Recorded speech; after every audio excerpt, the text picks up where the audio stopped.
ISPs, and just I mean, they can come out and do a site survey, and the most that can happen is they say sorry, no. Yeah. My problem with Comcast was they dropped out, like randomly. Yeah, that wouldn't work very well for us. Well, it didn't. Like for the first year and a half I was here, every 20 minutes it would just go away.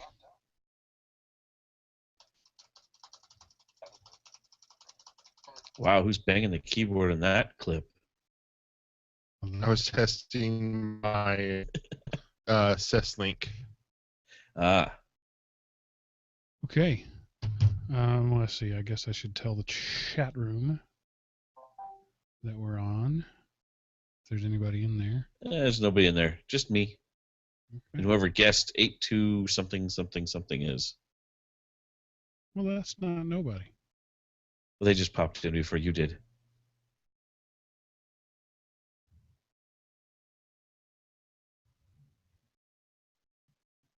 Gosh, so many shows to pick one. It's tough.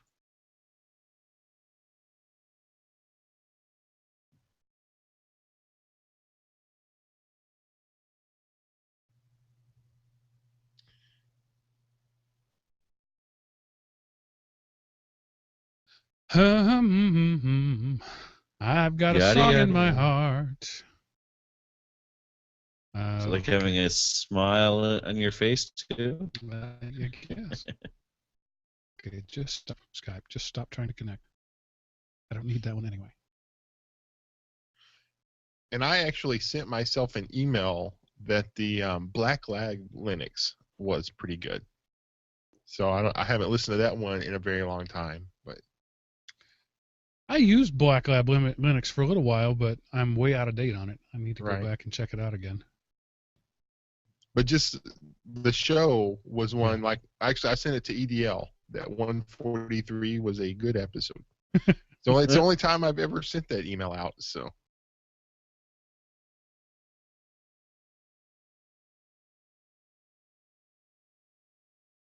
I must say, I think it was pretty good. That's your email. Yep. Okay, we anything we got to say before we get started? Right. Let me do the preemptive power cycle. It's ridiculous to have to do that, but it seems to work. Well, if that's all you have to do, then why not? Yeah. All right, here we go. Hello, everyone, and welcome to Everyday. No, that's not the show I do anymore. That's the old show.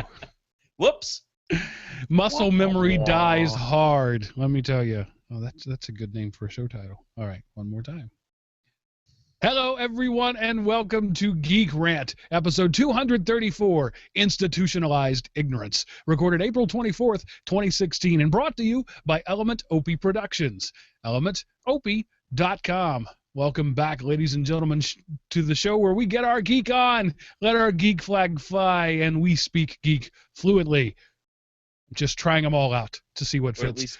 At least occasionally. I am your host, Mark, the Sultan of the Soapbox Cockerel, and joining me this week, as always, are your two stalwart co-hosts, Chris, the Command Line Godfather Neves, and Seth, the Gooey Kid Anderson. Hello, gentlemen. Hello, Mark, and everyone out there in TV or internet land. I hope you had one heck of a week. And welcome, everyone. We love you. Okay. That's so Sorry, nice. that's all I had. I just try to let something come out there fresh, and sometimes it just is a little too fresh. It needs to go back in. Sorry about that, people. There's one of my favorite albums from the early 90s from a band called Believer, and at the end of the last track, it fades to silence, and then the lead singer says, "Take care. We love you. Bye-bye." And for some reason, that came to my mind when you said that. It made my heart feel all warm and fuzzy. I think they make a medication for that. You just kind of rub it on the skin. It helps make that go away. It's like a good MLT, mutton, lettuce, and tomato. So, okay. So moving quickly into the inane babble, my experimentation with quadcopter flying has hit yet another milestone. Quad number 2 is gone. I intentionally this time I took it out to an area. It was very windy, and the idea was, how am I going to learn to fly in the wind if I don't fly in the wind? So I was doing pretty well. A big gust of wind came, and I was flying as hard as I could against it. This little toy quad just wasn't powerful enough to fight against the wind. It blew into a tree. I could see it. Not a big deal. So I crested the hill over to this tree thinking, well, I'll just knock it down. But what I didn't know is the tree was growing out of the backside of a hill that was like 40 degrees straight down into a creek. Oops. And there was no way I was going to get that. So I just stared at it. I said a silent prayer, and I packed up my gear and I walked away. So it's still out there. Somebody out there is going, hey, free quadcopter. But if it ever comes that, well, not if, it when it rains or when there's a strong wind, it'll blow out of the tree right into the water, and that will be that. Well, is your contact information on it? Oh, no, of course not. You know, we talked about that last time, and naturally I didn't do that on the new quad because that would be far too reasonable. Okay, just checking. It's all on you then, Mark. But I did. You know what you could do is get one of those little Tasker NFC tokens and say owner information with the sticker, and you wouldn't even have to add weight to it then. And hope that a Unix nerd or an Android nerd finds it. Well, it's a thought. Yes, Bob, the iPhone user, finds that and goes, "Huh? What's that?" True, but it'd be fun. So I did go ahead. It was time. This one, again, it was my second toy level. I paid $26 or something for it, and the batteries were held in with a rubber band. I mean, it was time. Yeah, I didn't shed any tears on it. So I bought my next level up. You know, I bought two $20 ones. This one is a $150 one. So I've moved into the next level. Of quads. It should be able to fight against a little bit of wind. Still not the $1,500 variety, but I'm moving up a little bit. And I want to say thank you to you here in the audience, because I used the money that you'd given me that I've been saving up to do that. So podcast money paid for my new quad, good or bad or indifferent. Cool. This one is a much higher quality fiberglass body instead of cheap plastic, with brushless motors instead of cheap motors. So it should perform much better under windy conditions, but it also means that it will probably highlight my ineptitude even more. There's a good chance. Well, no, your ineptitude was caused by the cheapness of the product. So this will allow you to hone your skills to a finer degree. I'm not going to say caused by, I will say exacerbated by. Anytime I tried a more advanced maneuver with that one, some sort of rapid direction change, it would just go all wobbly and fall out of the sky. The gyroscope just couldn't handle it. Then again, it could be that I just wasn't doing it right. We'll see. We'll find out pretty quick, won't you? Yeah. So it was my first purchase from hobbyking.com. Apparently they're big into the RC world. So I'll let you know what I find out. Cool. Can't wait to hear. So Seth, you ran the fourth of your 12 for 2016 5Ks, and you had a bit of a milestone. Yes. In addition to being 1/3 of the way finished with my goal, I also was able to break the 40-minute mark. I did it in like 39 minutes and 26 seconds. I was very proud of myself. I made it.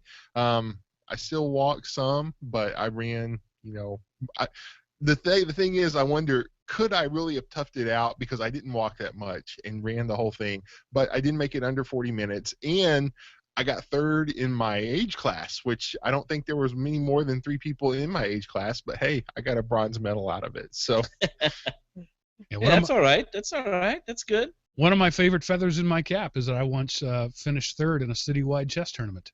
I was the third entrant of 3, but that's neither here nor there. A citywide chess tournament, I came in third. So claim that and run with it. Yeah, it's yours. You mentioned this last week, Chris, that you did some allergy testing. Was that the scratch test variety? It was the 2 days and scratch test, injection test, and every other possible allergy type test that you could. I was a swollen mess for 2 days, and I found out lots of things under my skin. Oh, they was very under my skin. Let's just say that there's a reason I chose IT as a field of work and not anywhere outside, because outside is like allergy land, and I don't want to go outside. Yeah. So did you find anything you didn't already know? I did find out that some of the allergens I had weren't actually allergen. I'm not allergic to them, so I'm not sure why I still react to them. So I'm not too sure about that. The doctor didn't have a good word other than it might be all in my head. Well, there's got to be something in there. Yeah, maybe. Some days I wonder. All right, just a brief nerd cred. I have pre-purchased my tickets to the Civil War, Marvel's latest thing. Chris, I'll let you know, 6 weeks when it gets there, what it's like. But it's opening next weekend. I bought matinee tickets for Saturday, so I'll let you know on Sunday what I thought of it. Spoiler free, of course.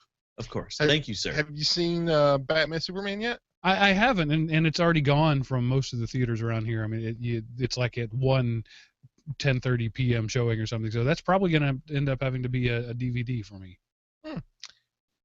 Unless I can find it at the Dollar Theater or something.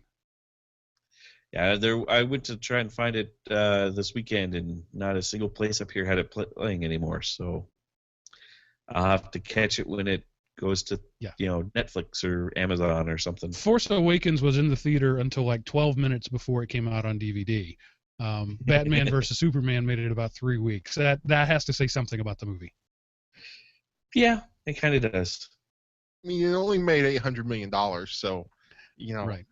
Which was Avatar's like opening night or something. It's crazy to think that that's really not a whole lot of money.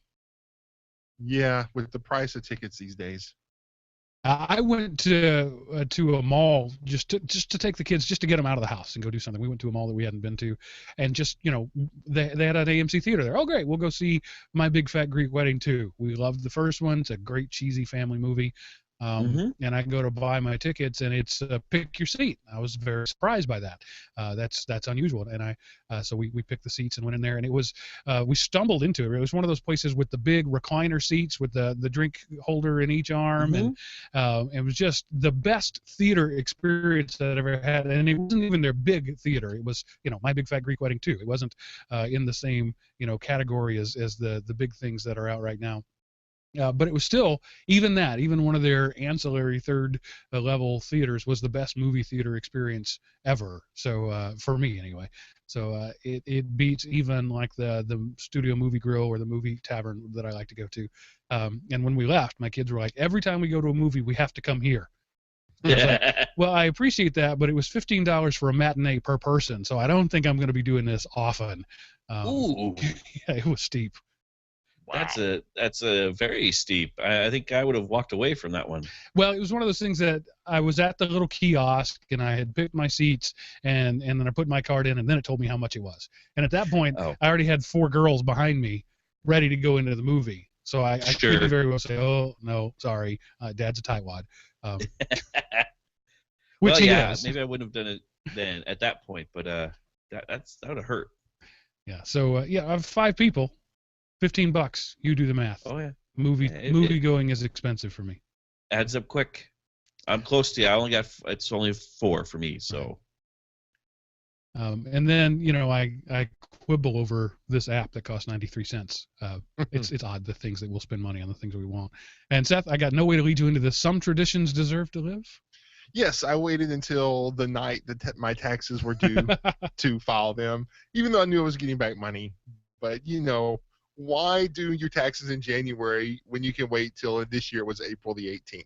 But I did. I was bummed because the website I use, I couldn't do it for free this year, and so I wasn't. And then I realized I had to pay for it because you couldn't do itemized deductions without it. So I was bummed that cost me money. But anyway, that's what I get for waiting until the last minute to do my taxes, I guess. But it's kind of become the thing for me. Put it off to the last minute, and that's what I did. So yay, I paid my taxes. At least you did it online. You weren't one of those people in line at the post office 11:50. The only reason is because you can't find the forms anymore. The post office doesn't carry the forms anymore, so I have to do it online. You can download the forms and print them. then I would have to hook up my printer, and with the cost of ink, that's like $75 a page. Yes. And that's just, I mean, I came out cheaper doing it online and paying than trying to print out the forms. All right. Yeah, that's about right. I know. Did you ever try the public library? I know the forms used to be there. You can Xerox. They have a book, or at least the last time I went, and you could mimeograph them. They were the clear ones. Mimeograph, like the roll the thing through the ink. Yeah. There you go. No, you could Xerox them on the Canon document center. Photocopy is the word you're looking for. That's funny. All right, let's move right on to a little bit of feedback from our listeners, and a fellow from South Africa who says if I could speak Afrikaans, I could say his name right, but says that teeny is about as close as an American is going to get. Frankly, I take offense to that, teeny. If you would send it to me in some way, if I can hear it, I can mimic it. I'm pretty good at that. But all I have is teeny. And I did Google. I did how to pronounce, and there was nothing. Actually, there was one website that had like 5 different variations, and I, who am I going to go anyway? Teeny says, Mark and the gang, I just wanted to say hello from sunny South Africa. I really enjoy your podcast, even the rambling parts. That's all of it, Teeny. Yeah, pretty much. Been listening since before the name change, and I also have a love-hate relationship with Linux. It's a long story that I won't bore you with here. Keep up the good work, guys. So thanks, Teeny. We appreciate that. That's awesome. Yeah, how long have you been listening to our show if you didn't include the long, boring story? I mean, that's our entire podcast, man. Yeah, come on, you shortchanged this episode now. Gee, now we'll have to actually do some work. Oh, I wouldn't go that far. And then Kurt offers up a good/bad recommendation in the vein of things that are so bad they're good. It says, "Hi guys, a retired Unix sysadmin. I really appreciate your show. You have the right balance of tech, opinion, life, and fun. You guys talk about how you enjoy goofy, silly, semi-bad movies and television shows. I have a recommendation for you. I think you'll get a hoot out of a web series, The Legend of the White Tiger. It's a spoof of a 70s martial arts movie and consists of 4 5-minute episodes. It's one of the many Channel 101 web shows. Some shows are absolutely awful, but 1 or 2 are gems. This was one of the good bad ones. Here's the link, channel101.com/show/434. Keep up what you're doing, Kurt from Stanhope, New Jersey." I have this bookmarked because I want to actually watch it, and if they're only 5 minutes long, I think I can give up 20 minutes of my life. I mean, you had me at 70s martial arts. Yeah, that too. I was there. I mean, I grew up watching KDFI, Dallas Fort Worth, Channel 27 on your UHF dial, doing all the old Chinese and Japanese kung fu movies, and then on Saturday, and then on Sunday afternoon it would be kaiju movies, Godzilla, Mothra, Yep. King Kong. So yeah, that you're talking my language now, my friend. I'm all over it. I almost didn't come to the show tonight and watch them. So. And it was so amazing when I got a little older in life, and I realized that those movies were actually in color. I didn't own a color television set until my roommate brought one to college. I mean, that's my life. I didn't know that those kung fu movies were in color, and it was a little bit of and that Godzilla was in color, at least some of them, not all of them. So it was just one of those eye-opening moments for me. I wonder, are these shows in color? We'll have to find out. Channel101.com. Man, I love the classic martial arts movies, but unfortunately, the martial arts genre has come so far that they're almost the cheesy ones. They'll always be watchable because of their cheese factor, but the ones that were good at the time are just bad today because you watch them do the moves and you can see where they do like 1 2 3 pause, and then like it's what's the next one, 1 2 3 moves, pause, and then 1 2 3 pause, and then they're cutting the camera angle here so they paused it and then come back up there, and it was just like these Crouching Tiger, Hidden Dragon, The Matrix, things like that. And now you go back and watch those old shows which were great back then, and just like, dude, I can't believe I liked that. Yeah. So I was disappointed with how bad the classics held up. At least the ones I was on a Netflix binge, and I was like, oh man, kind of hurt my childhood there. Yeah, and you go all the way back to the '60s stuff. It's part of the charm of it is the we don't even give a crap dubbing of it. Right. It's Yeah. we're not even going to bother to have the character moving his mouth at the time we speak. We're just going to speak and go with it, and that was part of the charm. And that's so bad it's good thing. But when you get to the higher budget ones, like the Bruce Lee stuff was the pinnacle of its day. But you watch it now and it's pretty low rent. There's a good chance that these web series are better in many ways. So it's both good and bad that the art form has come so far, but it only goes to show you how bad things used to be. Right. I feel the same way when I listen to our old shows, when I go back to last week. Anything pre March, I just feel terrible, and it's just it's how far we've come.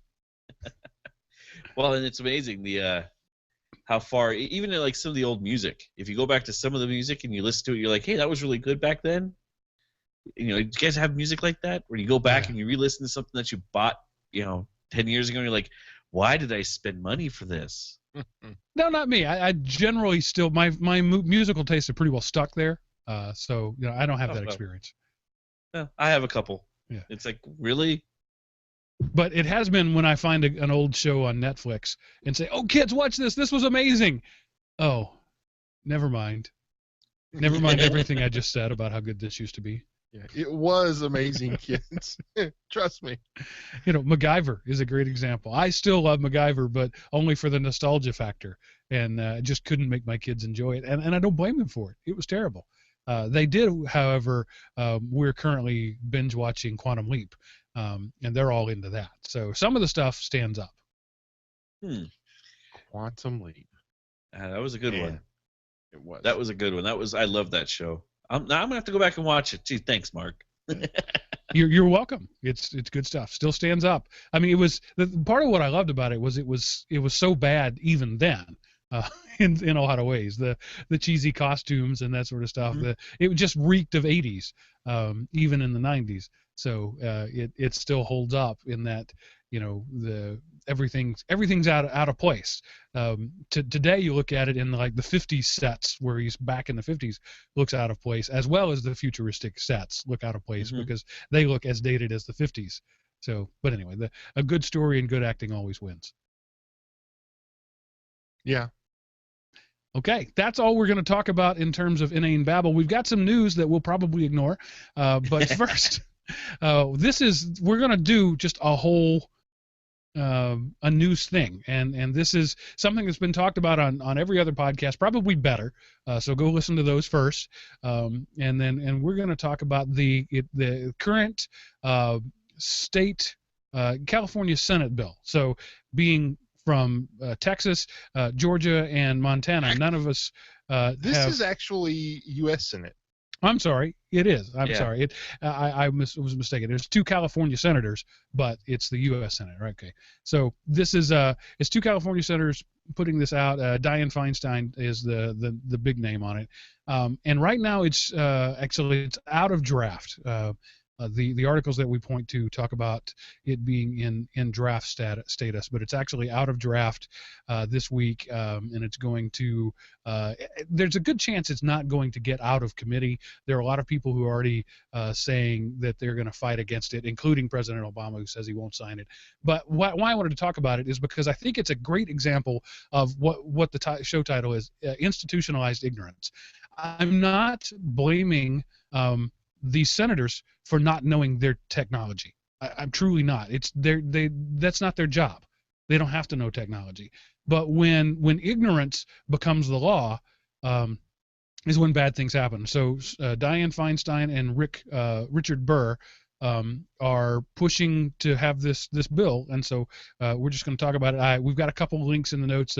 One of them is straight from the Senate.gov website, where it's Dianne Feinstein presenting it, and then we've got a TechCrunch article giving their things about it, and we'll probably have some others before it's all said and done. But I just want to give you a brief recap of what it is, and then we'll discuss it.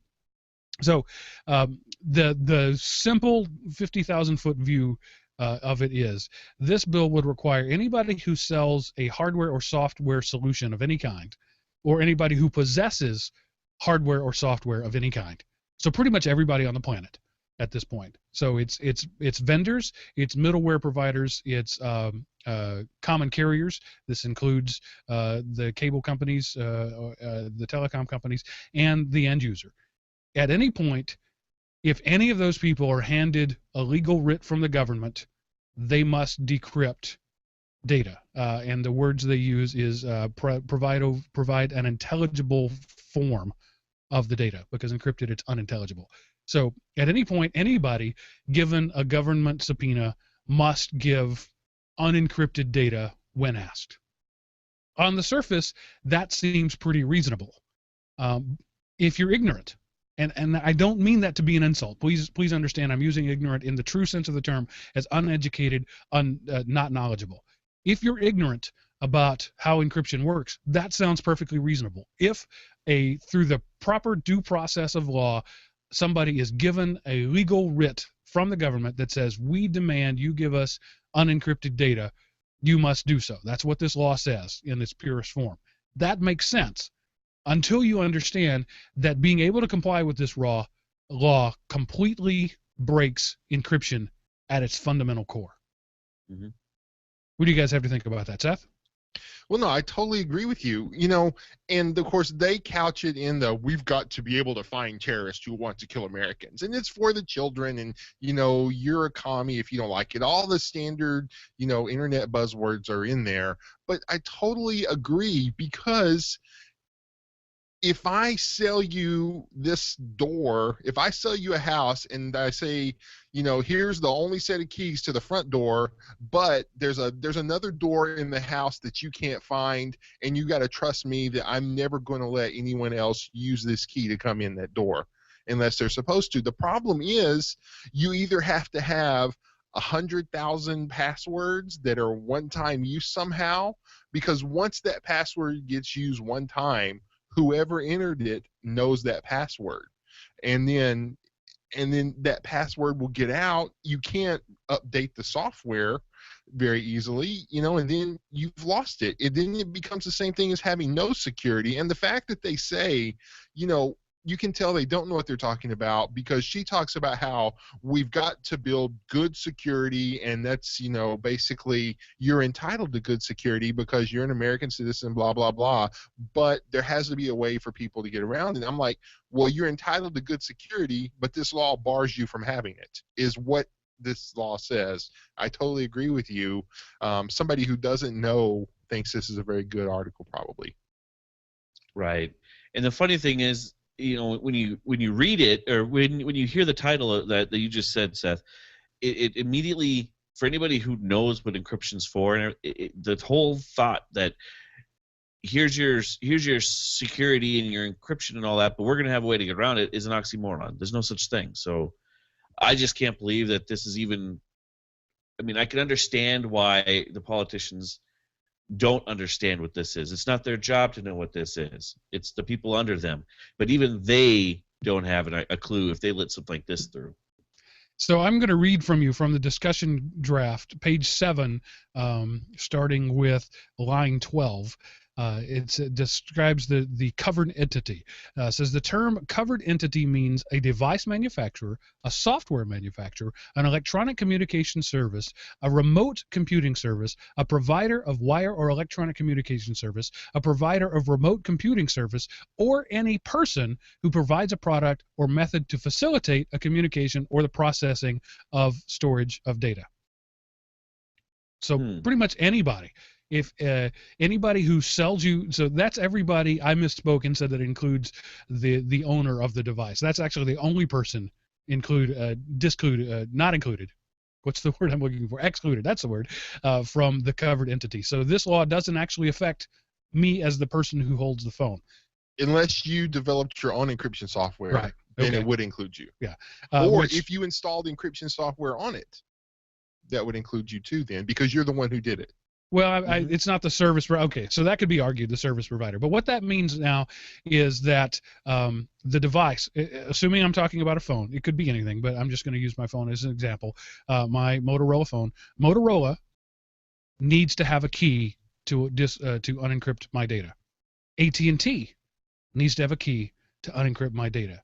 Google needs to have a key to unencrypt my data.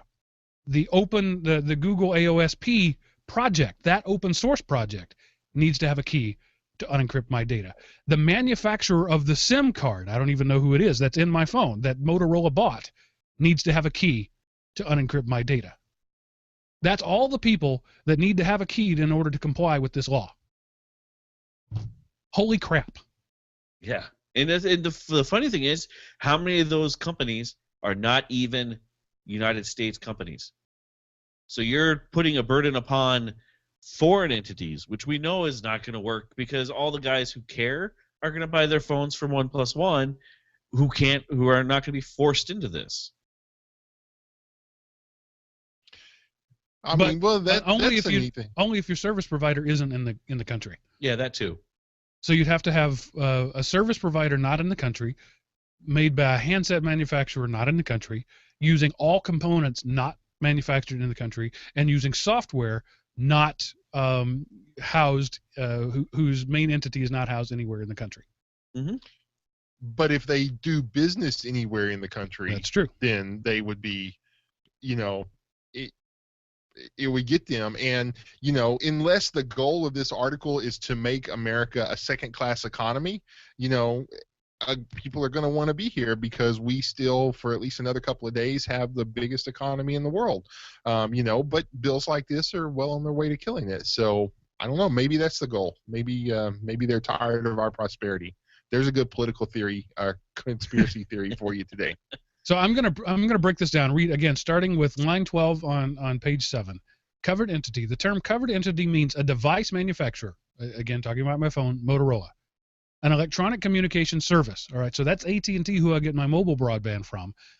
Also Comcast, who I get my data from. Whoever else, if I'm at Starbucks on their Wi-Fi, they're at that point an electronic communication service. When I go to McDonald's and it connects to the hotspot there, they now have to be able to unencrypt my phone. A provider of wire or electronic communication service. So not only does McDonald's have to, but whoever provides McDonald's hardline connection that my Wi-Fi phone is connected to, they have to be able to unencrypt the data on my device. Provider of a remote computing service. So Gmail, it's a remote computing service. They need to be able to unencrypt my data, which they already can. But if I have anything stored there, if I have a zip drive, a zip file that's encrypted on my Google Drive, they have to be able to break that in order to fix this law. Any person who provides a product or method to facilitate a communication or the processing or storage of data. Any person who facilitates the processing or storage of data, meaning you, the part-time tech who works on weekends helping people with their computers. You are now a service provider facilitating the communication, processing, or storage of data. You now must be able to unencrypt all data on all devices. My screen breaks, and I take it to Bob's phones and stuff so that he can fix the phone. He is facilitating the processing and storage of data. He has to be able to unencrypt my device if given a court order. Wow. This is so sweeping. Those 10 lines there pretty much eliminate the possibility of having privacy. Pretty much. In one full swoop, they have crippled any form of permanent security in any form. Because this would not only tie to phones, but it would also tie to computers. Yeah, laptops. Yep, laptops, tablets, even the cheap throwaway burner phones. USB sticks. Yep.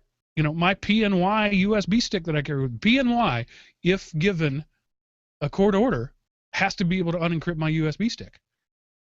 So I guess the only way out of this is to buy a bunch of stuff now and get TrueCrypt on it, because you would be grandfathered in. This software was made before and it's dead. So I don't know. Yeah. I don't know. And I want to focus on the fact that this really makes a lot of sense if you don't know what you're talking about. Yeah, it does. Because, why wouldn't I, if I'm arrested for anything, whatever the infraction, and my phone happens to be at Bob's Phones and stuff getting the screen repaired, and the police know that, Why shouldn't the police be able to go and tell Bob's phones and stuff, we need you to unencrypt this? That makes sense. But the problem is, if for Bob's phones and stuff to be able to do it, there has to be some sort of universal backdoor that anybody can get into. The fact that these 10 lines list literally billions of people across the planet, and that's not an exaggeration. I know I'm prone to exaggeration, but reading these in the most expansive terms possible, there's like 1 billion people that would qualify as somebody who given the right court order, would have to be able to unencrypt my phone. Which means if they can do it when there's a court order, they can do it when there's not a court order. Mm-hmm. That's the thing that they don't understand. If Apple, and these guys, they all have either BlackBerries or Apple phones. They don't know that there are other people that make other devices. They don't understand, and they're just thinking, if I take a criminal's iPhone, I should be able to take it to Apple and get them to break it. I'm sure that this came about directly as a result of the legal battle going on a little while ago between the State Department and Apple. And they're like, well, we need to fix this. We need to close this loophole. We need to make sure that Apple can do it. But they've written it in such a broad term that anybody now has to have or face penalty. At this point, you become a felon, Bob's phones and stuff, if you can't break the encryption on my phone. And that's just ridiculous. Besides the burden of implementing such a sweeping change, they're breaking their own neck in this particular thing, because then all the state secrets would go away too. Because anything, in order for them to comply with that law, all of their devices would be prone to this.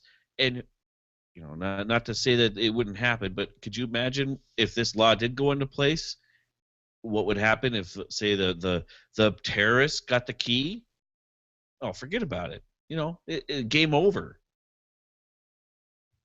Yeah, definitely. Just starting with what's on Feinstein's Senate website, it begins with a quote from Richard Burr. It says, "I have long believed that data is too insecure, and we feel strongly that consumers have a right to seek solutions that protect their information, which involves strong encryption. I do not believe, however, that those solutions should be above the law." So it all makes perfect sense. We have the right to security, but the law has more right to, or the right to nullify that security. Let's just address that. I'm going to ask the question of you first, Chris. Do you believe that the federal government, in this case the U.S. government or any government, has the right to override your desire for privacy? No, I don't think so. On the simple fact that it's my privacy. What I do in my, the common thread has always been, what's done in your own home should stay in your own home.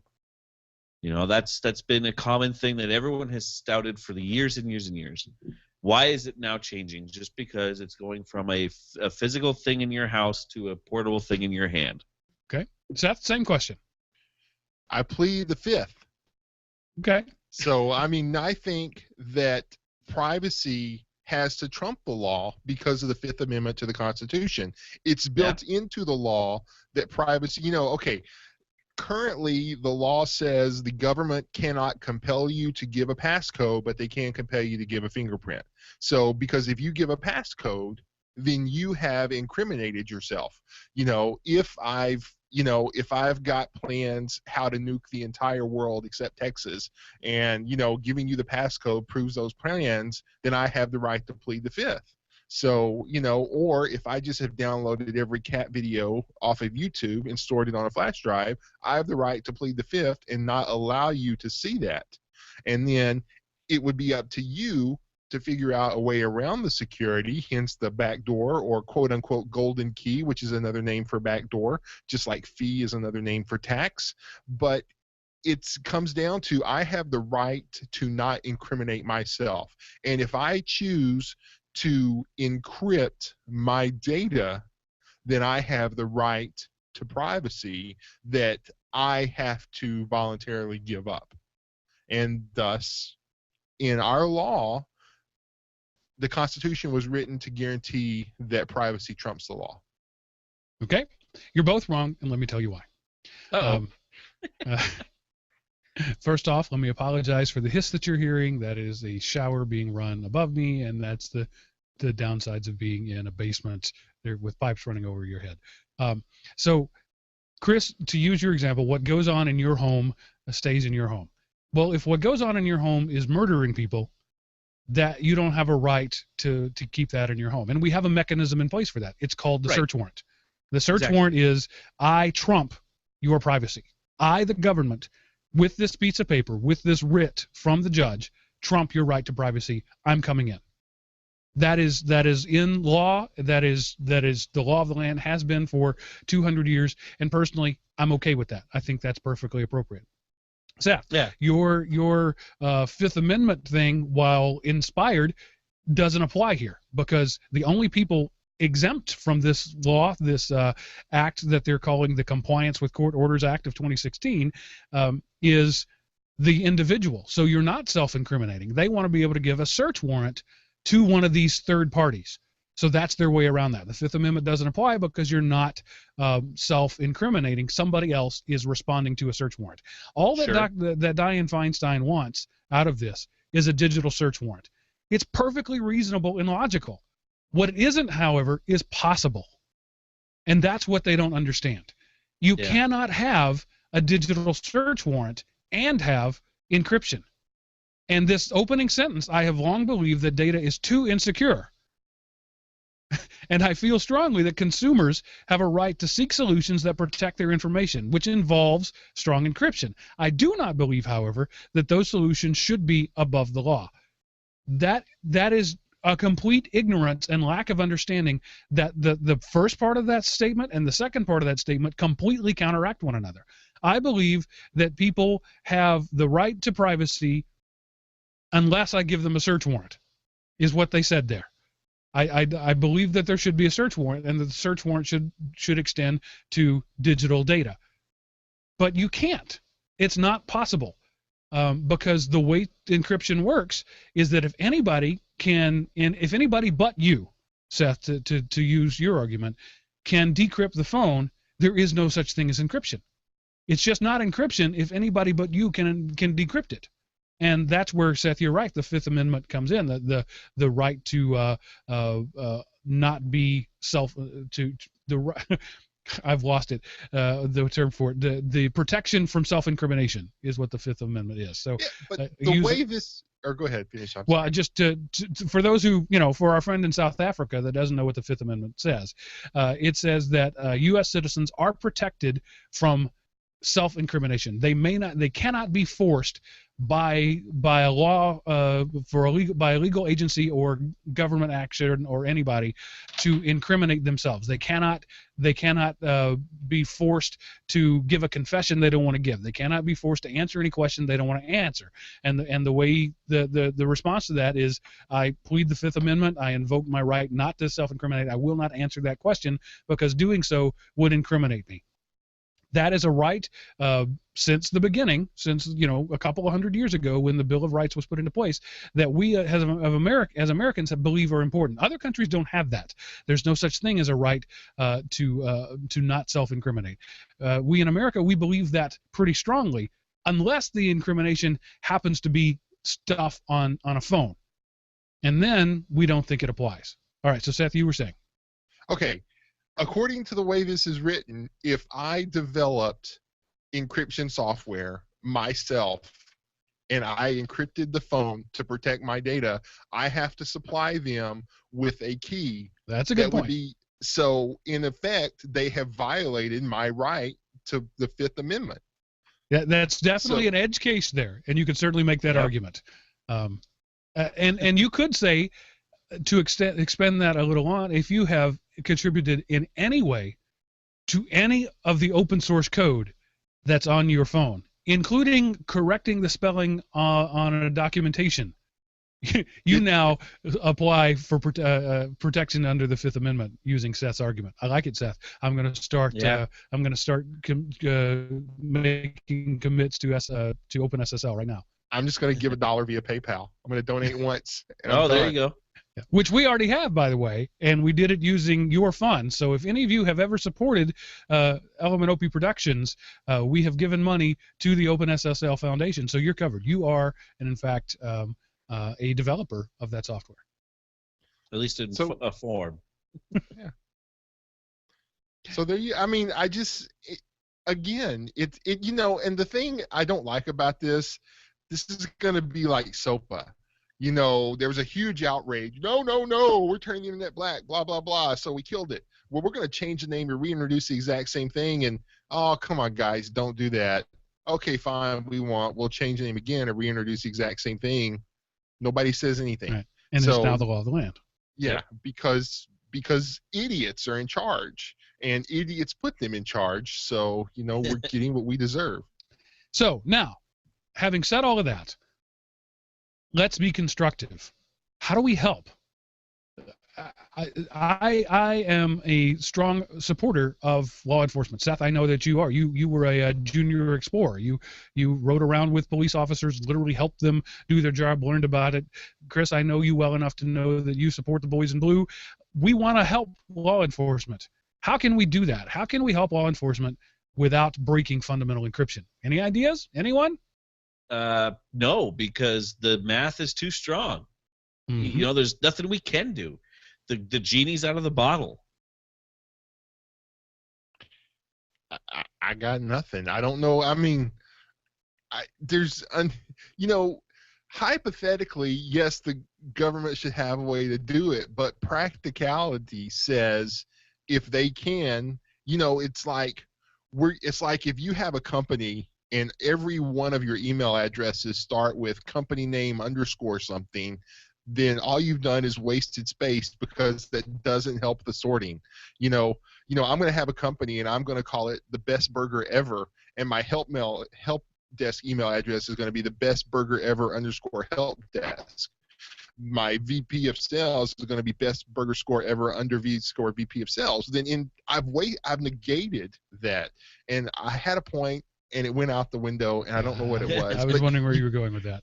So am I, and so is the rest of the world. But you can't do it. Well, I don't want to say you can't.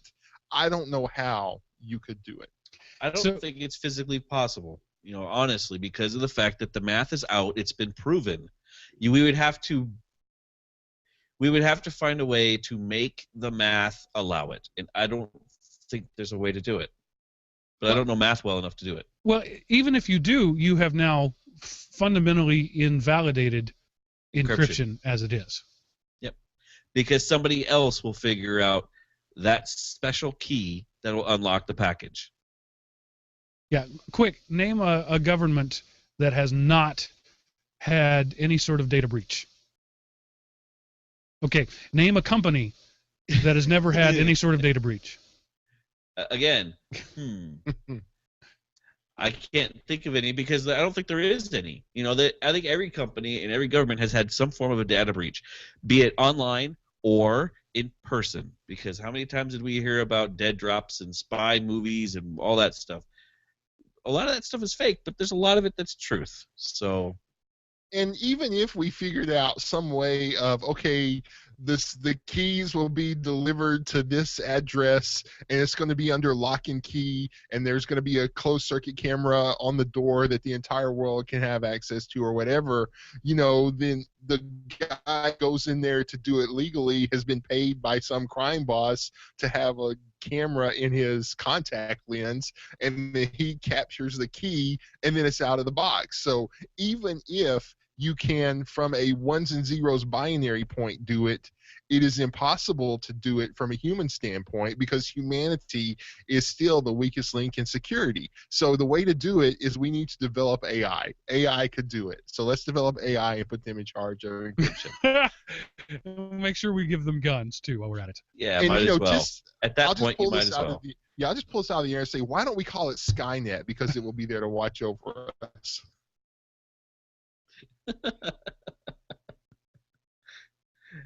Hello, machine overlords. I accept you. Please don't turn me into a big puddle of boo.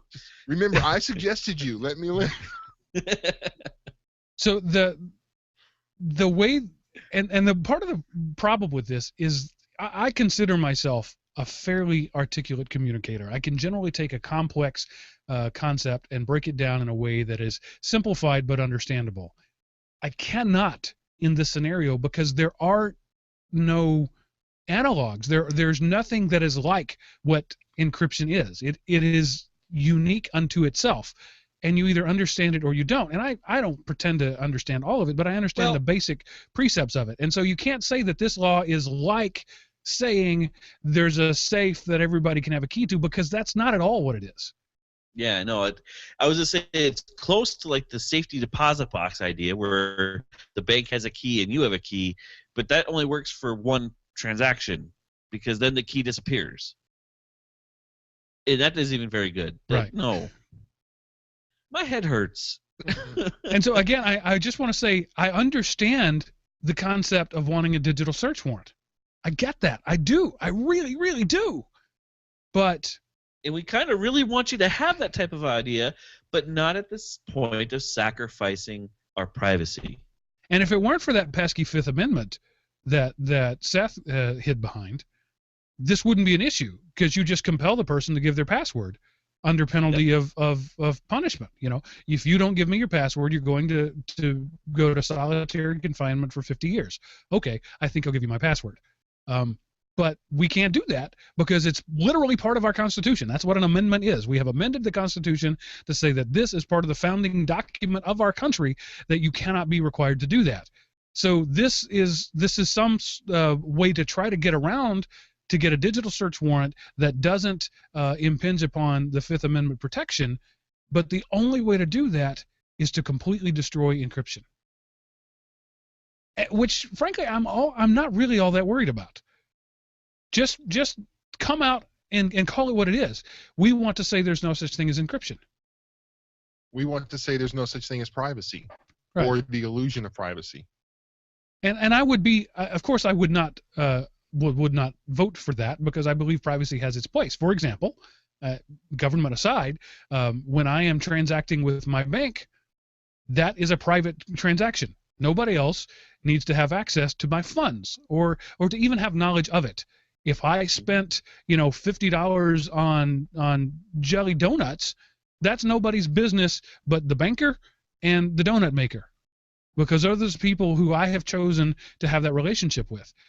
The government doesn't have any place in that. But having said all of that, I would be okay with saying the government has to that people have to divulge that to the government, and we have that. It's called subpoenas. You can subpoena the bank, and you can subpoena the donut maker, and you could put them on the stand, and you could say, tell us how much money he spent and how many donuts he bought. That is the method that we have right now. You don't have to break any encryption to do it. You just have to subpoena the people on the other end. The problem is when they're nationals you can't subpoena, or when they're criminals who wouldn't respond to a subpoena. So this is all about trying to get people who aren't following the law to follow the law in spite of themselves. I get it, but it just doesn't work. Hey, there's already 17 laws addressing this, but let's make 18, because no criminal will break 18 laws. They might break 17, but if there was just one more, that would make us all safe. Because it's for the children. It's for the children. Don't you love children? Terrorism. And of course, the first thing they go is terrorists blowing up Americans and kiddie porn. To your point, those are let's go there. We have to prevent kiddie porn. Therefore, we have to prevent private conversations between Mark and his bank. That's what this law says, this proposed law. I wouldn't even say you and your bank. The same thing can be said about a transaction between you and me. If we're exchanging money for whatever reason, no one needs to know about that but you and me. Not even money. I mean, secret love notes. Right? That too. If Chris and I are in the closet and we're having a torrid internet affair, that's nobody's freaking business. Well, maybe the wives might have a problem with it. No, of course they don't need to know. They're the last people that need to know. So, I mean, that's my whole point. That's where privacy has its purpose. Because people, ordinary humans carrying on ordinary transactions, have a right. We that's a word we throw around a lot in this country, but we truly do have a right to have private conversations with one another. That has been codified in law in the U.S. that Americans are allowed to speak with other Americans. And if it's an American speaking with a non-American, with a foreign national, or a foreign national speaking with a foreign national, the laws don't apply to them anyway. So there's already laws, like you said, Seth, that govern this. If a foreign terrorist communicating with another foreign terrorist happens to use an American cell phone company, they're not bound by those rights at all. So there's already laws, there's already ways to go about it, but it's too hard. We want it to be easy. We want to be able to just push the go directly to jail, do not pass go button, and get all of this stuff laid out before us. I'm sorry, law enforcement. I appreciate you. I truly do. But your job is sometimes hard. And this is a case where you just have to suck it up and accept that your job is hard. Everyone's job is hard. Get used to it. And, will Americans be murdered by terrorists without this? Yes.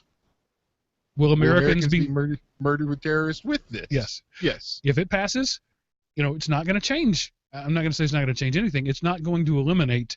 There will not be 100% security when you eliminate privacy 100%. So that's the thing. You're completely breaking privacy in the hopes of lowering the ratio of evil. Yeah, you're making it so the good guys cannot protect themselves because the bad guys are going to break the law anyway. Exactly. And so, let's make it so the law-abiding people can't defend themselves, and it's Now it does look like this is dead on arrival, but it has started a conversation that is not going to die. To Seth's point earlier, this will come back again and again. Not because people are evil, but because they're clueless. It's institutionalized ignorance. These people who make laws will have no idea the implication of those laws. And those of us who vote for those people, we continually vote for ignorant people because it's not possible to vote in an expert on everything that we want. There are 100 senators in this country. And if we wanted every senator to be an expert on everything that would need to be an expert in education, an expert in technology, an expert in business, an expert in environmental science. Yeah, I'm only one person, people. Where are we going to find the other?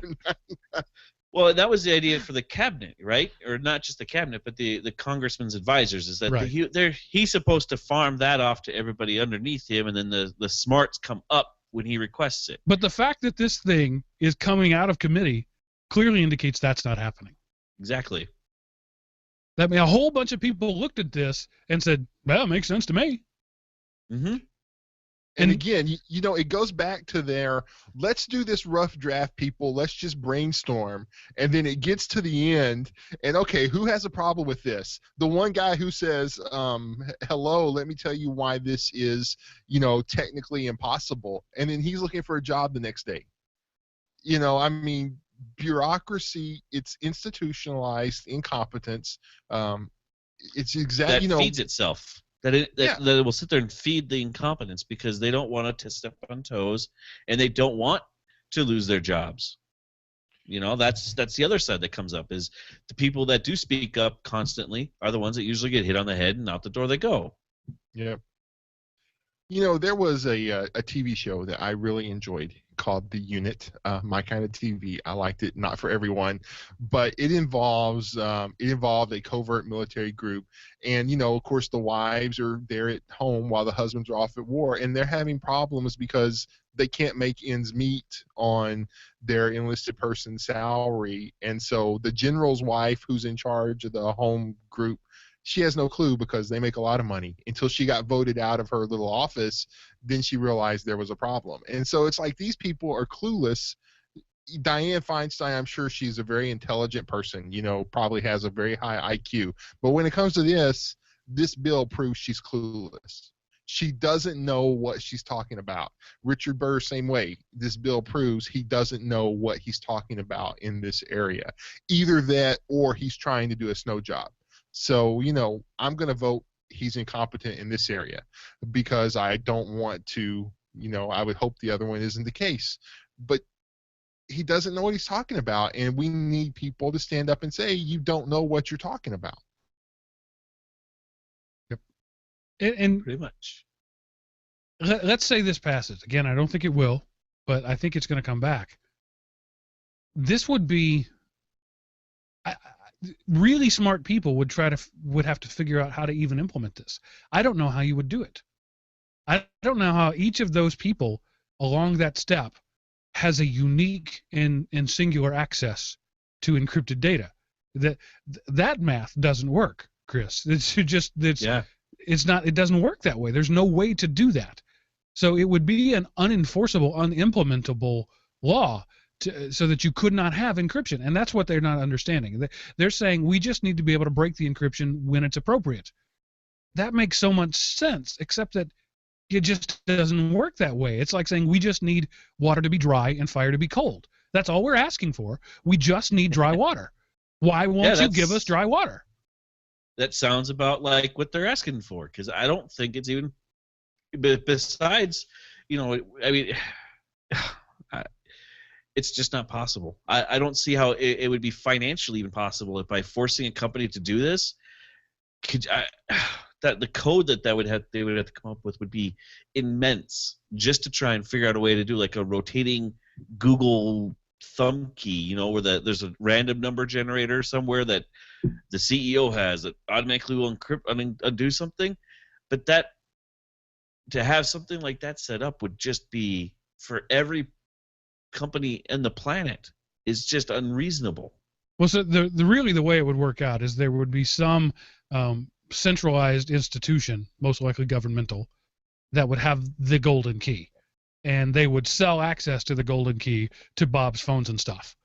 And Bob's Phones and stuff would have to subscribe at several $1,000s a year to this service to be able to be in compliance with the law, so that they could call in and use the golden key. So that's doable, but that's what it would end up happening. And instead of nobody having singular access, there would be one person with all access. And surprise, surprise, that one person would just happen to be the U.S. government. Yep. And think of all the other companies that would be like, see you later. Because they wouldn't be able to do business here. Because they'd be out of compliance with the law. Mm-hmm. Talk about instantly killing off the economy. I want to disagree with you, but there is no way to do that.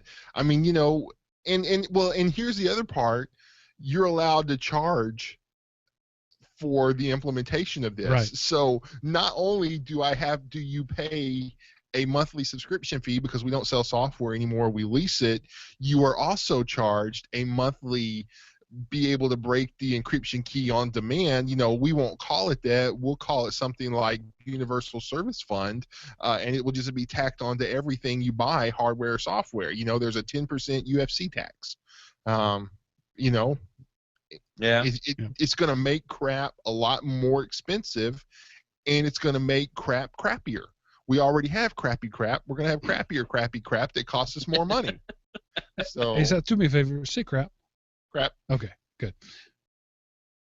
So as I'm trying to construct what this would look like, and maybe Dianne Feinstein and Richard Burr are smarter than we're giving them credit for. Maybe this is what they want. Maybe they have a company, an information security company, bending their ear to get them to write this, so that they could be like the post office, a nationalized private company that's privately owned, but has exactly one client, which is the U.S. government. And that privately owned company would have all the golden keys to everything, and they would have a mandated fee, as you're saying, Seth, because this is so difficult and so expensive, it's hard math and lots of servers. Anybody who does any of these services, any telecommunications, any software manufacturer, any hardware manufacturer, any electronic communication service, any provider of wire electronic communication service, any provider of remote computing services, any person who provides a product or method to facilitate the communication or processing or data of storage or data, any of these people would just have to pay us. So you now have this digital post office that is privately owned with exactly one customer, but everybody has to pay a fee to them every year if they're in any one of these things. This is actually brilliantly devious now that I'm putting it all together. Now I get it. So it could be secure. It actually could be secure that only one person has the master key. And that one person is a privately owned company with exactly one client breaking in. The government's all obviously paying them to have the service because they're charging law enforcement every time they use it, and they're charging a fee for everybody in any of these fields to use their database, lest they have to go through the mathematical triage of doing it themselves. Since they couldn't possibly break the encryption on their own Bob's phones and stuff, they have to subscribe to this government warehouse of data. So, my gosh, there are trillions of dollars to be made on this. No wonder this is being pushed through. Now it all makes sense. Yeah, and we haven't even talked in the bureaucratic creep that happens, because after all, we all know that the Social Security is only going to be 1% of your income. It is not going to be mandatory, and it shall never be used for identification purposes. Those were all ironclad promises when it was created. And what we all know what that looks like today. So this passes today, and then tomorrow, the government tells us what our passcode is. This stuff is too hard. Your password is 0179 for every device you have. That's your password. Mm-hmm. That's a scary thought. Because I've seen the government password, some of the government passwords. Could you imagine? Your password is 5533247D. Yeah, and we're going to email you that. Yep. In Your clear password text. is password with the @ symbol. I'm But not even going to go down. There's somebody out there like Ron Wyden. Yeah, for the moment. Yeah, and again, the president himself has said that he will block this, but it's not going away. And I'm not a tinfoil hat guy. I'm really not. And I swear to you, I did not plan that whole conspiracy thing. But as we were talking about it, all the tumblers blocked in my brain, and I began to see the big picture. And oh, now I get it. You just heard that discovery happen right there live on the show. And if I'm thinking of it now, surely somebody else has thought of it. And now I understand the impetus. Now I understand how ignorance can be institutionalized, because there's trillions of dollars to be made from institutionalized ignorance. Yes. What can we do about it, though? There's only so much ire that you can raise. As said, the SOPA PIPA thing. That's now the law of the land. The thing that we all argued against passed. Did you know that? If you're listening to this show, you did know that because we mentioned it. But most people didn't know that because it happened quietly. It was tacked onto an appropriations bill at the bottom. But it's there. It's the law in the United States now. And we all have to go by it. So welcome to fast laning. Wow, it's sickening, isn't it? When you start going down these roads, it just makes me want to just curl up and not do anything, because it's like the end is here. Welcome to government mandated. Here's your number. Here's your job. I'm not going to go that far, because there are lots of other countries in the world that don't have the privacy protection that we have, and they get along just fine. So it's not gonna be the end of civilization, but it will be the end of this country as it was founded. And those are strong words, but take them at their literal sense. The Constitution is just that, the foundational document. These people got together and said, this shall be the country. This is what it will look like. These are the rules that it will follow. These are the things it shall do. These are the things it must do. These are the things it shall not do.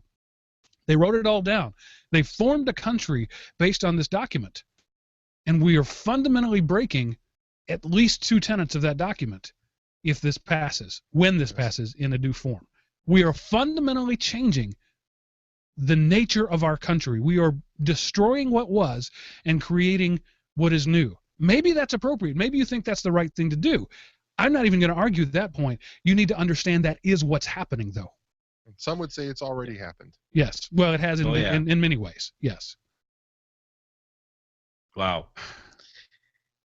That's all I can say is just wow. Okay, I'm going to take some Xanax and go to sleep now. I'm depressed. Okay. So we can't do any news after that. Seth, have some good this week in history to bring the mood up, please? Okay, I came across this and I thought this was pretty cool.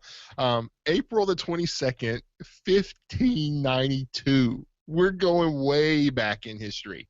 Mechanical calculator designer Wilhelm Schickard, Schickard, however you say that, is born. He is the creator of an early calculating machine, and he was born in Germany. He used wooden gears to build an adding machine in 1623 called the calculating clock that could add and subtract up to 6-digit numbers. That happened this week in history, these many centuries ago. Wow. Yeah, his birth, not the creation of the device, because our records don't indicate what day that was. Happy birthday to the inventor of it. So the great grandfather of computing was born today. That's pretty cool. Maybe a few more greats. That's the contemporary with Gutenberg. I mean, that's right around the same time in history. Mm-hmm. So, that's the birth of mechanization. Gutenberg mechanized print, and this guy mechanized adding. Wow. Happy 400th birthday. Very cool. Glad you did your thing. Man, I don't even. That's so amazing. We use the phrase "stood on the shoulders of giants." We really did. Babbage wasn't the father of modern computing. Schickard was. Well, and Schickard was like Babbage's great grandfather intellectually, maybe. Good stuff. All right, so this is the part of the show where I tell you how you can feed back to us. Am I full of it? Well, I think we kind of know that already. But give me some specifics. Go to elementop.com, click the Contact Us button at the top of the page. That gives you a nicely formatted form after you answer the world's hardest CAPTCHA that will send an email that gets priority in my inBasket. Lest you think I am filtering the communications and you want to send an email to all three of us simultaneously so that my evil tyrannical censors can't get to it, you can send an email to GeekRant at elementop.com, and that will go to all three of us. Or if you would like your voice to appear right here alongside mine, you can call 559-I-AM-OPI. Leave us a voicemail on our Google Voice line, and we'll play it on the show. I am truly interested to hear what you have to say. We tried to be even-handed and fair about this. Some will think we weren't mean enough, and some will think we were too mean. I truly want to hear what you have to say about both of them. Is there a way? Are you smarter than I am? Probably.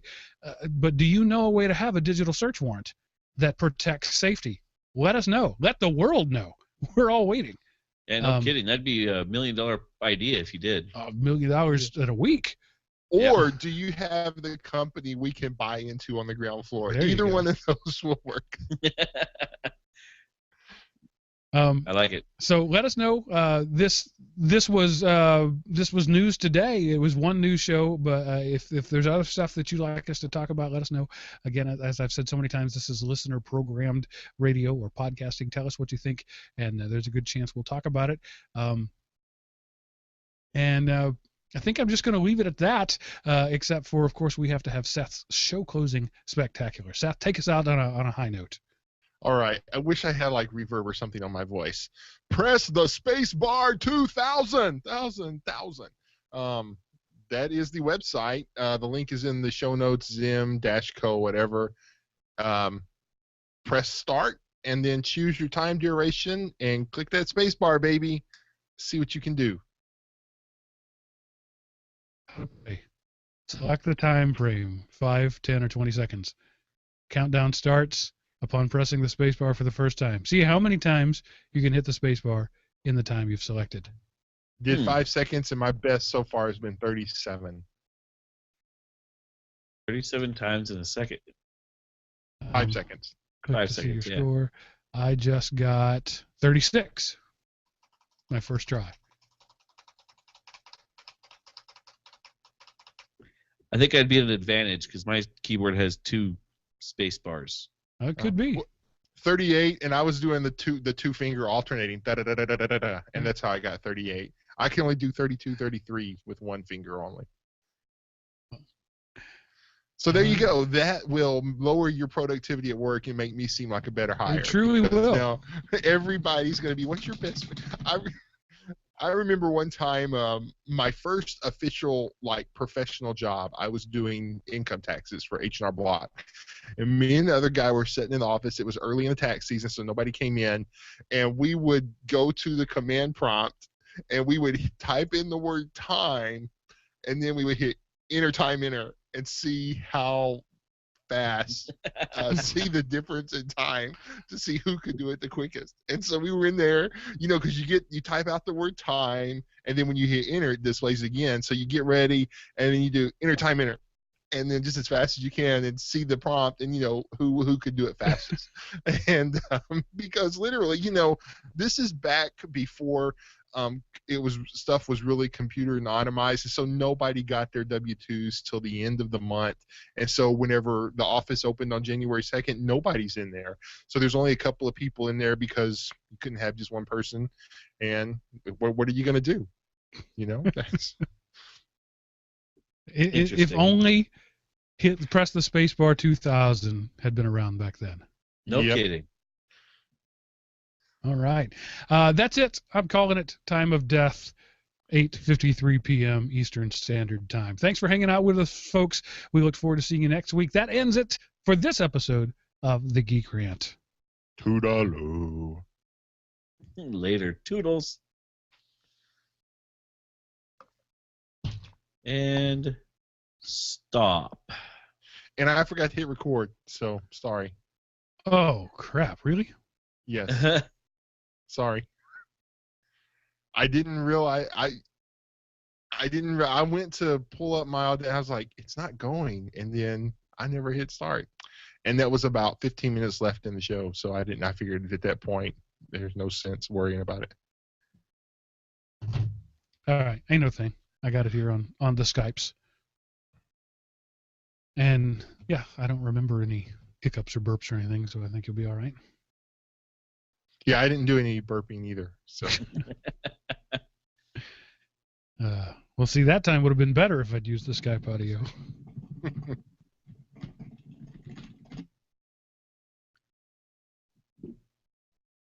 I thought that was a good show. What did you think? Yeah, it was good. Yeah, pretty good. Number 234.